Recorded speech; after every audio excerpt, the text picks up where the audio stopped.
Good morning students. बेटा आज का जो टॉपिक है वो हमारा 10th क्लास के बच्चों के लिए है।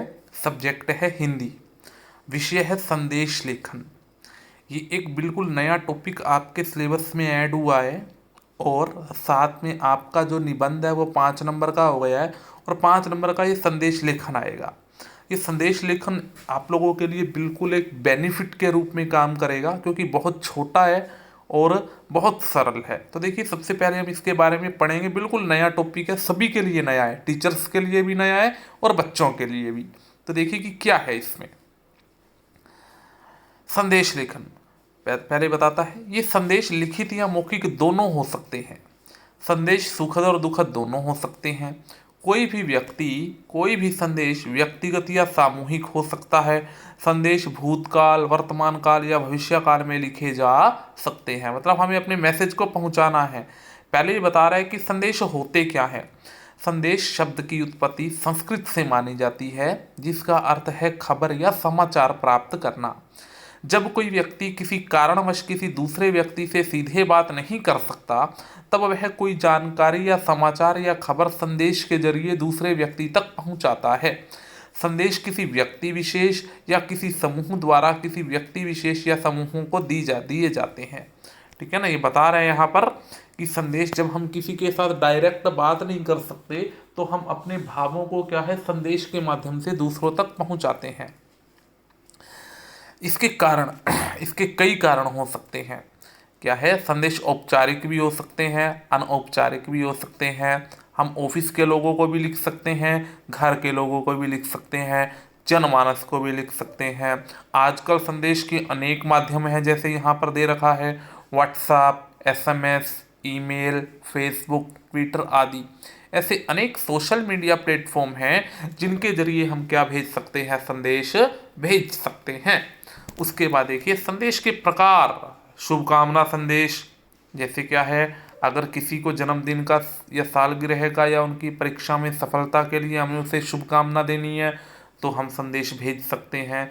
किसी त्यौहार का संदेश, ये भी बहुत बढ़िया है, जैसे दीपावली, होली, क्रिसमस आदि। शोक संदेश, जब किसी की मृत्यु हो जाती है और हम पहुंच ना पाएँ तो हम उनको अपने इस संदेश के माध्यम से शोक व्यक्त कर सकते हैं।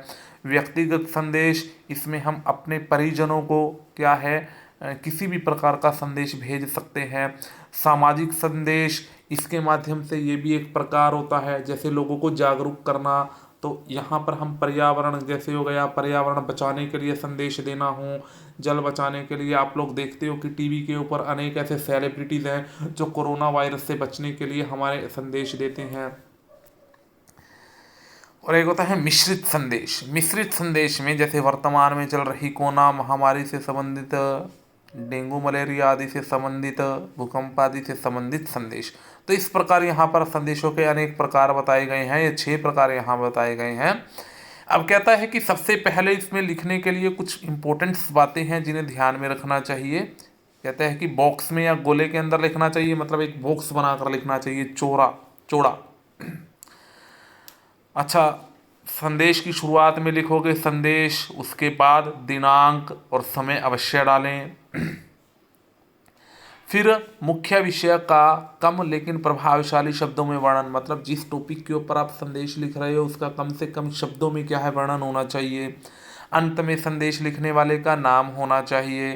सीमा 30 से 40 साल के बीच में होने 30 से लेखन शब्द की सीमा 30 से 40 शब्द के बीच में होनी चाहिए। साल के बीच में क्या रखा है, साल की जगह शब्द आएगा। चित्रों का उपयोग करना उचित लगे तो ही करें वरना ना करें। दोहे श्लोक आवश्यकता अनुसार प्रयोग करें। रचनात्मकता, सृजनात्मकता, तो ये सभी क्या है संदेश के अंग हैं। यहाँ पर आप लोगों को एक क्या है, यहाँ पर देखिए कि एक एग्जाम्पल दिया जा रहा है। औपचारिक संदेश, मतलब अगर आपने कोई छुट्टी लेनी है, अपने किसी ऑफिस के क्या है बॉस को लिखना है, तो इस प्रकार लिखेंगे। पहले संदेश, दिनांक, समय, संबोधन। संबोधन में मतलब क्या है, जैसे श्रीमान जी, श्रीमती जी, जो भी है, ठीक है। फिर विषय, फिर नीचे संदेश। अनौपचारिक में संदेश, दिनांक, समय, जो भी है, जिस वस्तु हेतु संदेश लिख रहे हैं, एंड में अपना नाम। इसके कुछ एग्जाम्पल दे रखे हैं, जैसे गणतंत्र दिवस के अवसर पर देशवासियों के लिए एक संदेश लिखें, तो यहाँ पर दे रखा है किस प्रकार किसी व्यक्ति ने संदेश, देखो यहाँ पर भेज रखा है। बॉक्स पहले बनाना है, फिर ऊपर दिनांक डालना है, समय डालना है यहाँ पर पहला, फिर दूसरा यहाँ पर दे रखा है जन्म दिवस पर शुभकामना संदेश, तीसरा दे रखा है शोक संदेश, ठीक है, और फोर्थ दे रखा है दीपावली के शुभ अवसर पर एक संदेश लिखो। इस प्रकार देखिए कि काफ़ी ऐसे एग्जाम्पल है, अपनी मम्मी को एक संदेश लिखना है, ठीक है ना। तो ये सारे का सारे आपके एग्जाम्पल हैं। इसकी पीडीएफ फाइल भी आप लोगों को एक क्या है एग्जाम्पल में भेज दी जाएगी। आज के लिए इतना काफ़ी है। इन चीज़ को आप क्या करो, एक बार सुनिए, देखिए, रिवाइज करिए, इसकी प्रैक्टिस हम कल करेंगे। Thank you.